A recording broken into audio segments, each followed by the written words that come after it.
Culture Collide. Woo! All right. Hey, audience, you ready to play? Yeah! Welcome our 3 contestants. Welcome! I think they like you. Tell you something, we got one fabulous show for you tonight, so let's set up. All right, time to pass out the screws. There we are, a round of screws for our guests. All right, hey, audience, what do you do when your neighbor doesn't know the answer to a question? You got it. Screw them. Buzz in and hit the S key. It forces your opponent to answer that question. You got it? Okay, my little raspberries, it's time to jam.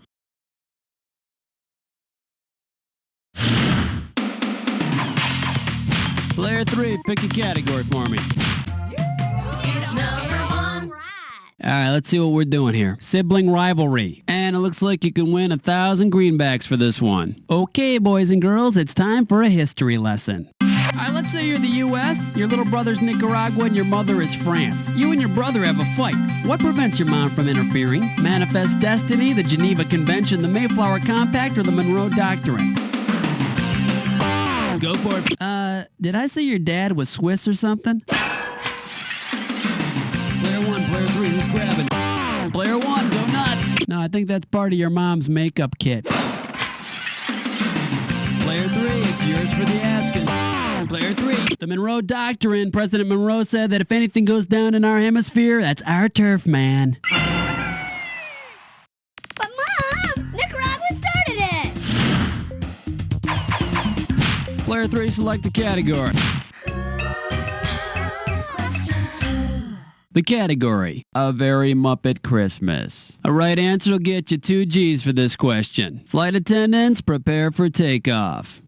There's 2 characters from It's a Wonderful Life that have names shared by 2 Sesame Street regulars. What are those names? Mr. Hooper and Mr. Potter, Oscar and Clarence, Bert and Ernie, or Player 2, what do you say? Righteous.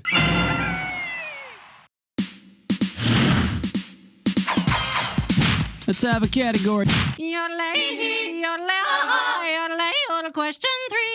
The category behind this question is Buckeye bashing. Okay, this one might be a toughie. It's worth $3,000. Okay, we're coming at you. Heads up. Once nicknamed the Queen City of the West, Cincinnati was also known in less flattering terms. Which of the following was another of its actual nicknames? Porkopolis, Stinksville, Sin City. Go for it. At one time, the major industry in Cincinnati was the marketing and slaughtering of hogs. See, I had just assumed it had that name because there were a lot of Jenny Craig weight loss centers there. Okay, we need a category from player 3. You're my question for forevermore. I love you. My question for. Next up, horses and the 50 states. I'm paying out $2,000 if you get this one right. Get your eyes focused on the screen. Here we go. If the 16th state had kept its original name, the Tennessee walking horse might be called the what? The Franklin walking horse, the Nash walking horse, the Knox walking horse, or the West Carolina walking horse?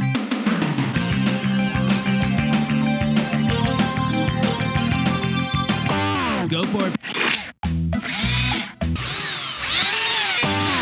Got to answer it, player 1. If this answer were a horse, it'd be going to the glue factory. Player 2. Player 2, what do you... Whoa, boy! Whoa! Whoa!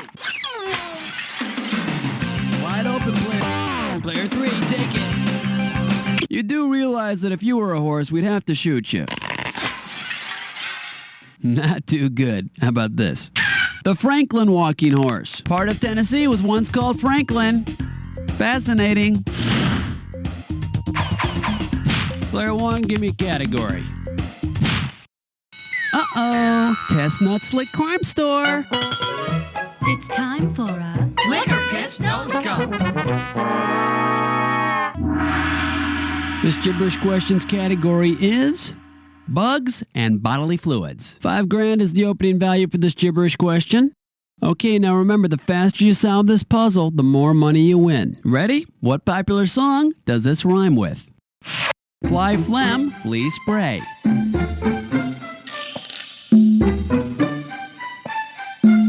Hit number 1 is a popular dance hit, as opposed to an unpopular dance hit. It's by the Village People.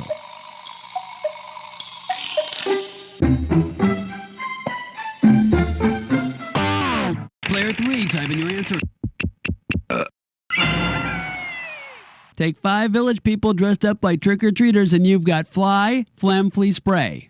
A couple of years ago, I took a room at the Y, and I wouldn't say it's fun to stay at the YMCA, but it's definitely cheap. Player 3, select a category. Number 6, it's number 6, it's. The category is over the river and through the woods. Okay, shouldn't be too tough. This question's going to be worth $1,000. Okay, get yourself set. It's time. Grandma's gout gave her a gimp, but when her lame gam gets gamey, what has happened? It started to shrivel, it started to twitch, it started to stink, or it's fallen off and rolled under the bed.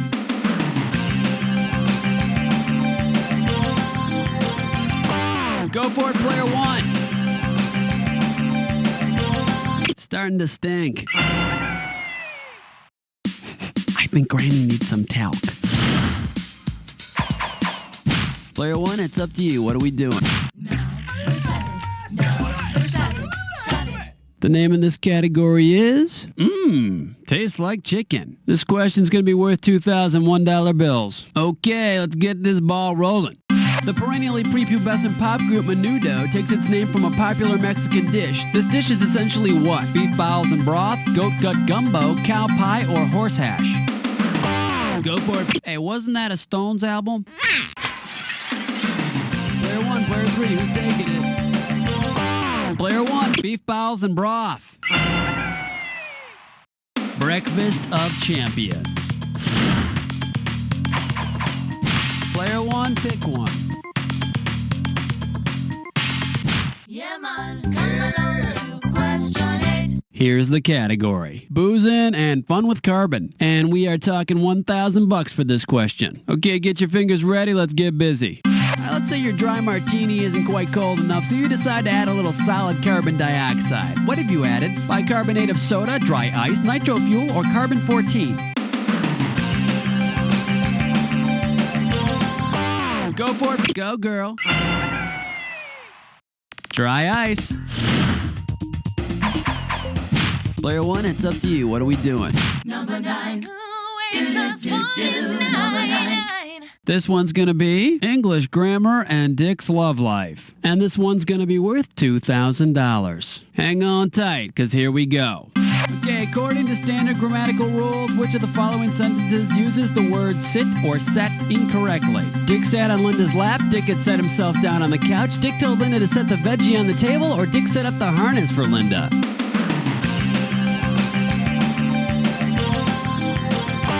Player, hey, some of those buckles are pretty tricky. Player 2, player 3, who wants it? Go. Actually, Dick had sat on the couch. He had a rough night. Player 3, pick a category for Question number 10. the category. Words schmerds. Right here, $1,000 for a right answer. Okay, hang tight. Put your fingers on your buzzers. Here's the question. If you are kibitzing on a kibbutz, what are you doing? Being an expert on dairy products, troubling your dad, giving advice at a commune, or spreading grease on a piece of cloth?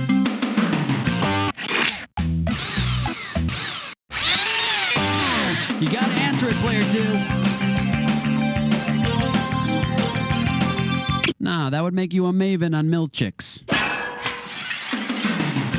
1, player 3, who's grabbing it? Player 3, take it. Giving advice on a commune. Now, what would it be called if you ate kibbles and bits while you kibitzed on a kibbutz? Okay, we're at the end of round 1 now. On to round 2.